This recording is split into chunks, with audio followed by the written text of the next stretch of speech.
मैं शहीद आजम सुखदेव जी का भतीजा हूँ। मार्केट वालों ने आज 26 जनवरी पर ध्वजारोहण किया हुआ है। हेलो दोस्तों, आज 26 जनवरी को मैं शाम को लुधियाना में अपने महान क्रांतिकारी वीर सुखदेव जी की जन्मस्थली, उनके जन्म स्थान पर जाने वाला हूं। भगत सिंह, सुखदेव, राजगुरु, ये तीनों ही हमारे भारत के करोड़ों अरबों लोगों के दिलों की धड़कन हैं। तो चलते हैं, मैं स्कूटी पर चलूँगा यहाँ से अपनी छोटी बहन के साथ लुधियाना में। तो दोस्तों, चल पड़े हम लुधियाना के चौड़ा बाज़ार से होते हुए वीर सुखदेव जी के जन्म स्थान की ओर। राह में ये मंदिर भी पड़ा, बहुत अच्छा लग रहा था। और चौड़ा बाज़ार से होते हुए हम आगे मार्केट में अंदर की ओर चल पड़े।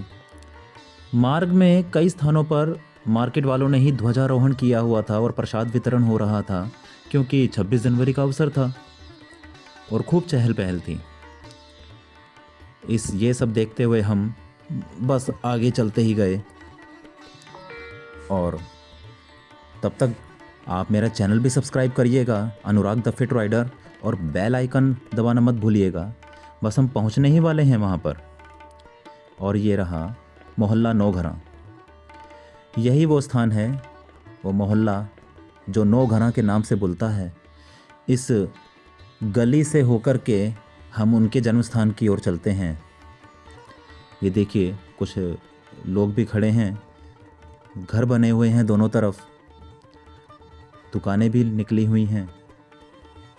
और बस हम पहुंच ही गए, सामने ही है वह पवित्र स्थान। और ये देखिए, ये रहा वह पवित्र स्थान। यही वो स्थान है जहाँ पर वीर अमर बलिदानी श्री सुखदेव जी का जन्म हुआ था।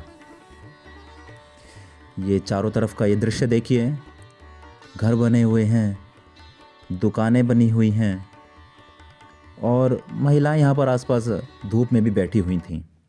आइए अंदर की ओर चलते हैं। इसमें ये कुछ शिलालेख भी हैं इसमें लगे हुए, जिसमें अंग्रेज़ों के दौरान जो भी संघर्ष काल था उसका विवरण लिखा हुआ है, जो कि ये पढ़ने योग्य भी है।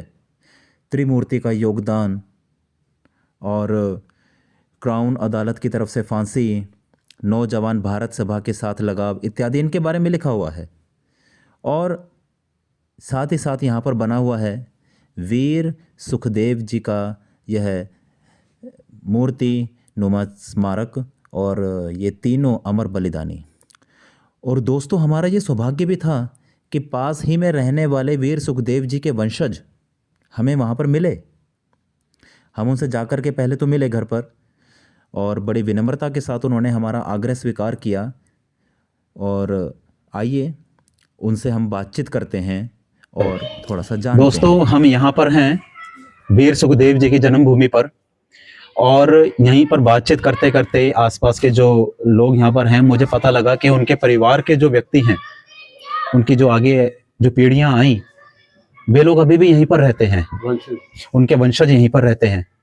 तो भाई साहब का मैंने गेट खड़काया तो इन्होंने कहा ठीक है, मैं यहाँ पर आता हूँ, और उन्होंने हमारी सहायता करी। थोड़ा सा मैं इनसे बातचीत करूँगा, मैं इनका परिचय भी लूँगा, और इनसे ही हम जानेंगे कि यह किस प्रकार का यहाँ पर मेंटेनेंस होता है, कैसे व्यवस्था होती है, किस किस प्रकार से ये लोग यहाँ की व्यवस्था देखते हैं, संभालते हैं। जी भाई साहब, पहले तो आपका मैं परिचय जानना चाहूँगा। मेरा नाम अशोक थापर है। मैं शहीद आजम सुखदेव जी का भतीजा हूँ, वंशज उनका, और हम यहीं पे रहते हैं। 15 मई 1907 में शहीद आजम सुखदेव थापर का जन्म इसी जगह पे हुआ था। उनकी माता का नाम रली देवी, उसके पिता का नाम रामलाल। वो जब पैदा हुए तो उसके कुछ साल पहले यहाँ तीयों का मेला लगता था। जब उनका जन्म यहाँ पे हुआ तो 4-5 साल की उम्र तक यहाँ रहे। ये तीयों का मेला यहाँ हिंदुस्तान से सबसे पहले यहाँ लगता था। 1960 में बंद कर दिया गया था। यहाँ वहाँ खेलते थे। जब उनका जन्म हुआ 4-5 साल की उम्र तक खेलते रहे। बड़े शरारती किस्म के, हमारा दादी जी बताते हैं कि बड़े शरारती किस्म का अड़ियल बच्चा था।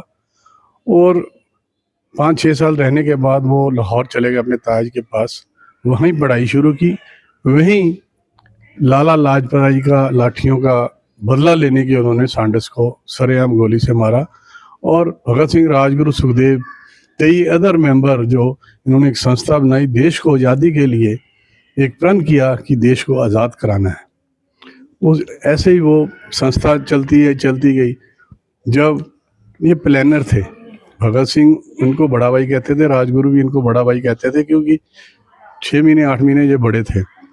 तो वहाँ पे इन्होंने प्रण किया और आज़ादी के लिए अपनी जान कुर्बान कर दी। जो केस चला शहीद सुखदेव वर्सेस अंग्रेज सरकार था लाहौर में, जो अदालत में केस चला, तो उसके साथ 23 अदर मेंबर और थे जो इनको, फिर इनको तीनों को फांसी हुई। जो 24 तारीख को लाहौर जेल लाहौर अदालत ने इनको 24 तारीख को फांसी की सज़ा सुनाई, पर एक दिन पहले इन्होंने 23 मार्च को ही इनको फांसी दे दी और हंसते हंसते ये शहीद हो गए।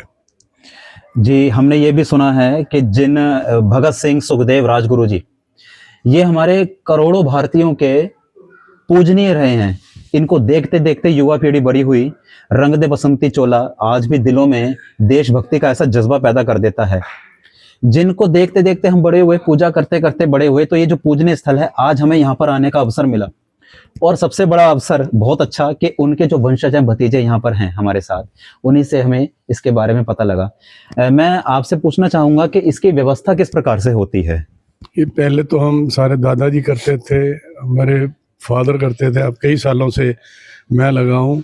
2007 में इसको ASI ने इसको कब्जे में ले लिया था, तो हाई कोर्ट हम जाने बाद इसको एसोसिएट हो गए हम डिप्टी कमिश्नर लुधियाना सरकार के साथ। और आपने बात कही है नौजवान ने, आने वाली पीढ़ियों को, मैं आने वाली पीढ़ियों को एक बेनती करता हूँ, अपील करता हूँ कि पहले तो हम अंग्रेज़ों के गुलाम रहे हैं 1947 से पहले, अब वहाँ जाकर भी गुलाम बन गए हैं। मैं नई पीढ़ी को, आने वाली नौजवान पीढ़ी को बताना चाहता हूँ कि हम वहाँ जाकर गुलाम हैं, क्यों ना हम इंडिया में, हिंदुस्तान में रहकर देश की सेवा करते हैं, उसकी उन्नति के लिए आगे। जी, बहुत अच्छी बात इन्होंने कही है और बहुत दिल को छू लेने वाली और बहुत ही गंभीर बात इन्होंने कही है। पहले हम अंग्रेजों के गुलाम थे, आज फिर हम उनकी संस्कृति की और उनके कल्चर से ऐसा प्रभावित होकर उनके देश में भाग रहे हैं। हमारे अपने देश में कितनी सारी अभी कमियां हैं, बुराइयां हैं, कुरीतियां हैं जो हमने अभी दूर करनी है, किंतु हमारी नौजवान पीढ़ी के लिए जो इन्होंने संदेश दिया बहुत ही गंभीर है। मैं भाई साहब आपसे एक प्रश्न और पूछना चाहता हूं कि यहाँ पर जैसे आज 26 जनवरी है, तो ये सजावट इत्यादि हो रखी है, ये हम हमारी ट्रस्ट की तरफ से करवाते हैं। हम अच्छा। अपनी तरफ से करवाते हैं इसको।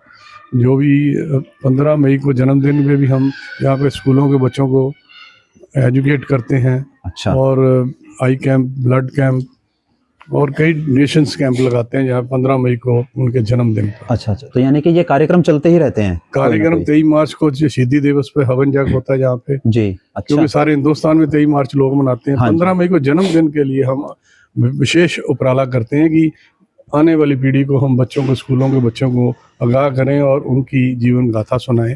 और हम सरकारों से अपील करते हैं कि आने वाली बुक्स में भी इनका जिक्र होना चाहिए कि भगत सिंह, राजगुरु, सुखदेव 3 जिस्म थे, एक जान थे और देश की आज़ादी के लिए उन्होंने छोटी उम्र में अपनी जान कुर्बान कर दी।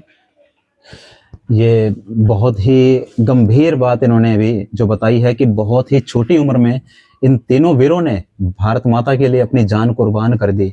होती क्या है, 22, 23, 21, 22 साल की उम्र होती क्या है? आजकल के समय में तो इतने सारे बच्चे कमा नहीं पाते, कुछ नहीं कर पाते, सिर्फ पढ़ाई करते रहते हैं। और ये हाँ, जो हमारे तीनों महान सेनानी हैं, भारत माता पर कुर्बान होकर के आज भी इतने वर्षों बाद हमारी इन पीढ़ियों को, आने वाली पीढ़ियों को प्रेरणा दे रहे हैं। इतनी बड़ी जो ये कार्य करके गए हैं, हमें अवश्य इनसे प्रेरणा लेनी चाहिए। मेरा निवेदन ये भी है, जो भी इस वीडियो को देखेगा, कृपया इसको आगे अवश्य फॉरवर्ड करें। जो भगत सिंह हैं, उनका जन्म स्थान तो पाकिस्तान के क्षेत्र में है। जो राजगुरु जी हैं, उनका जन्म स्थान महाराष्ट्र में है, पूना में खेड़गांव। और जो सुखदेव जी हैं, उनका जन्म स्थान लुधियाना में है। तो जो भी आसपास के क्षेत्र के लोग हैं जो नहीं जानते अभी इस चीज को, कम से कम यहाँ पर आकर कभी ना कभी अपना कार्यक्रम अवश्य बनाए, ताकि यहाँ पर आकर के इस जगह को देखने का आपका कार्यक्रम बने और खासकर अपने बच्चों को यहाँ पर लेकर अवश्य आए, ताकि हमारी आगे आने वाली पीढ़ी को इनसे प्रेरणा लेने का अवसर मिले। पुस्तकों में तो हम पढ़ते हैं, कहानियां देखते हैं, फिल्में देखते हैं, किंतु वास्तव में हम इन स्थानों पर आकर के अपना शीश नवाते हैं क्या? यही असली मंदिर हैं। इन्हीं के कारण आज हम यहाँ पर सुरक्षित हैं। आजादी हमें मिली, स्वतंत्रता मिली इन वीरों की कुर्बानी के कारण। तो असली मंदिर जो यहाँ पर हैं, हमें यहाँ पर आकर के अपना शीश बच्चों के साथ अवश्य नवाना चाहिए। मैं भाई साहब का भी धन्यवाद करूंगा। इधर आइएगा। ये भाई साहब ने मेरे साथ आए बालक को एक उपहार स्वरूप दिया है। आज 26 जनवरी का भी अवसर है, तो इसको भी मैं समझता हूँ सुखदेव जी कहीं ना कहीं होंगे, वो देख रहे होंगे और उनके वंशज आज यहाँ हैं, तो उनके हाथ से मैं समझता हूँ इस बालक को आशीर्वाद ही मिला है और ये इसके लिए फलीभूत अवश्य होगा। जय हिंद, जय भारत। जय हिंद, जय भारत। शहीदों की चिताओं पर लगेंगे हर बरस मेले, वतन पर मर मिटने वालों का यही बाकी निशान होगा। इंकलाब जिंदाबाद, भारत माता की जय।